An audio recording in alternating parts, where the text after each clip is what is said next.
Chapter 33. Scars. They did take the cart back. Delta walked into the tent, silently took off and stacked her armor, and then collapsed on the cot. Gwen got up on one elbow and looked questioningly at Zipper. Some of Metra's soldiers went rogue. We had to take them down, said Zipper, and started taking off her own armor. Big fight? Asked Gwen. Big enough, said Zipper. Gwen pushed her legs off the cot and then pulled herself over to Zipper. She cautiously laid a hand on her arm. You fight 44? All you? She asked. Zipper smiled. Yeah, something like. She looked over at Delta. Killed some. They deserved it. Gwen rocked back and watched her intently. Problem goblins have, she said. Drink goblins don't. Forget memories, no way. Give Thule. Thule be far, said Zipper. Sounds like good advice. Gwen started low singing. The words were simple, with the same syllable repeated over and over for the most part. There was a lot more nasal aspiration than in normal speech. Some rhythmic parts were accompanied by finger snapping and chest slapping. Whatever there was to it, it worked. Delta's breathing had calmed, and Zipper was asleep before she was aware of it. She was awakened a few hours later with a gentle nudging from Gwen. Zip, said Gwen, trying to get through the fuzziness. Food. I'm awake, said Zipper, although she clearly wasn't. A few minutes later, Gwen managed to make it clear that the mess tent was closing down, and that if she didn't get up now, she was not going to get food. I'm awake, said Zipper. Really? Where are my boots? Delta was up too. She already had her boots on, but she was just standing quietly next to the door, staring at nothing in particular.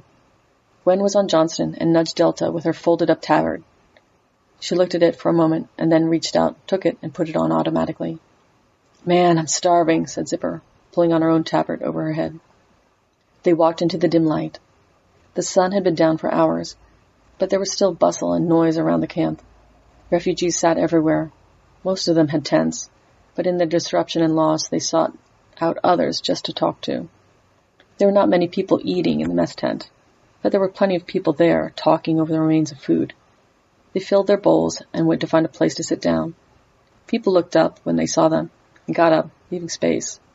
But they didn't get up in the we don't want to be near you sort of sense, but in the we respect you, have our seats sort of sense. Delta tracked that in the confusion as she sat down. After a mouthful or two, she realized she really was hungry and focused on eating for a while. When she looked up, a boy had shyly approached. He carefully placed a handful of strawberries on the table in front of her. She leaned forward to try to catch what he was mumbling. He took a step back and said louder, Thank you for your help on the road today, and then ran off. She looked at the strawberries, fascinated. They must have been from someone's plot in the town, hastily picked as they fled. She picked one up and ate it. It was a little early, but it still tasted good. She looked down beyond it and saw that the boy had run to his parents, who watched her solemnly. She nodded to them and mouthed, Thank you. Delta ate another two, and then looked at her companions. She gave one to Zipper, who was strongly hinting that she would very much like one. Then she smiled slightly and passed one to Gwen, who looked at it dubiously. After tasting it, though, her eyes lit up. Strawberry, she said, teaching them the goblin word. Smaller strawberries in mountains. Recognize didn't. Delta passed the rest around. A few other families and individuals came up and offered them bits and pieces. Delta was surprisingly touched. Everyone, eventually, she just asked them to stop. I have been paid, she said. Thank you. But please, keep what you have. You need it more than I do. They were nearly done with their meal when Sir Chardon had come through the tent. He looked exhausted, but he stopped to talk to many of the refugees and offer them reassurances. He did a surprise double-take when he went past their table. Ah, there you are. He picked a seat and sat down heavily. I did want to thank you personally for your efforts on the road today. He stared at the table, shaking his head.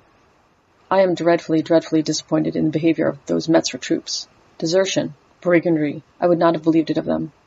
He looked up at them. You, however, fought with bravery, dignity, and courage. He turned and indicated the people.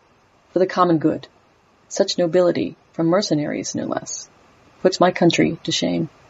Delta hardened her jaw. We do what we're paid to do, she said. We're mercenaries. She used the same tone he had. Your praise should be delivered to those who hired us. He nodded absently and collected his thoughts. That is certainly something to think about. He got up then, bid them good night, and left. Nice guy, said Zipper, completely clueless. Just like Sir Walt, said Delta. Then she sighed. Still, better than completely ruthless. We've been lucky. Not a scratch on us, said Zipper, cheerily. Not on the outside, anyway, said Delta, distractedly. Then she drank her tankard of water empty. That's the life of a polearm. No injuries, but the fatal ones. Wight's brigade slept soundly the rest of the night, and woke to many criers, announcing that there was going to be a general assembly just after dawn. This seemed more aimed at the civilians than those with arms, but they put their gear on and trooped out anyway, standing at the back. The address was given by Major County. She first thanked them for being orderly and polite and assured them that there would be space for them here for as long as they wanted. But she said that news had reached her during the night that the fighting was over in Metzra. There wasn't exactly cheering, but people were more attentive after that. She said she expected a lot of them would be eager to return to their homes, to secure their places and look for loved ones. To facilitate this, she would be providing escort to any who wished to travel in caravan, leaving in an hour's time. She assured people, again, that they could also stay if they wished, and that future caravans would be arranged at a future time. "Guess what duty we have today?" said Zipper. They were already harnessing up their wagon when a corporal came around to tell them that they would be the lead on the caravan to Metzra. They smiled politely and moved out onto the road. "A 2-day siege," said Delta. "Pretty quick for most standards."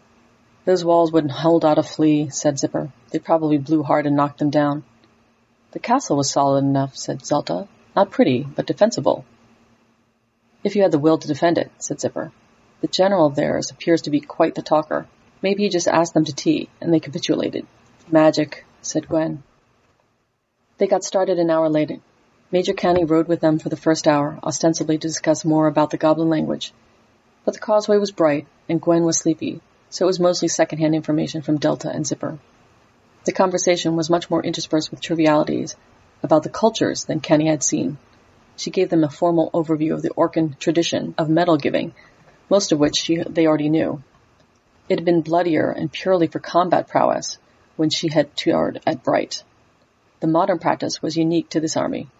When she found out they had been given medals already, she insisted they recite the tales of them and impressed upon them that it would be a very good idea if they remembered them clearly and wore them prominently. Eventually, she looked regretfully at the sun. "Well, that's my excuse done." She paused a moment before leaving. "There were many times I thought, as a young girl, of running off with just such a mercenary bunch as you. But I'm older, with a command position and responsibility. I don't have the luxury." She looked around, up and down the line, but not at them. "I know I'm over-romanticizing things. Reality is always dirty and smelly. It doesn't stop me being envious in parts." She looked directly at them. "Gods be with you." And she rode off. They rode on in silence for a while. Zipper craned her neck around to make sure she was gone. "We need a reputation," she said. "We'll get better jobs with a reputation. You said," she looked mock askance at Delta. "You didn't say anything about fans telling us how courageous and noble we were or sighing over their lost adventurous youth." "It kind of makes sense now, though," said Delta. "All the really impressive mercenary bands I heard about didn't want to have anything to do with anyone. Mostly they just wanted to do their job, be paid, and be left alone." "So we ditch the tabards and aspire to mediocrity," said Zipper. "I don't think that's an option anymore," said Delta. She looked at the sleeping Gwen. "We're known and we stand out too much. We could always book passage through one of those commerce gates." She made a whooshing noise. "Suddenly we're on the other side of the world." "At least until those guys catch up," said Delta. "They want it all." "That's crazy talk," said Zipper. "They'll probably settle for a vino." Delta shrugged. "Let me see what happened in Metzra. Right now, we're leading a long line of happy, grateful citizens who only remember who saved them, not who put them in peril to begin with. You know what a snowball is?" "I do in theory," said Zipper. She looked up and down the line. Some had begun singing. She looked less certain than she had been.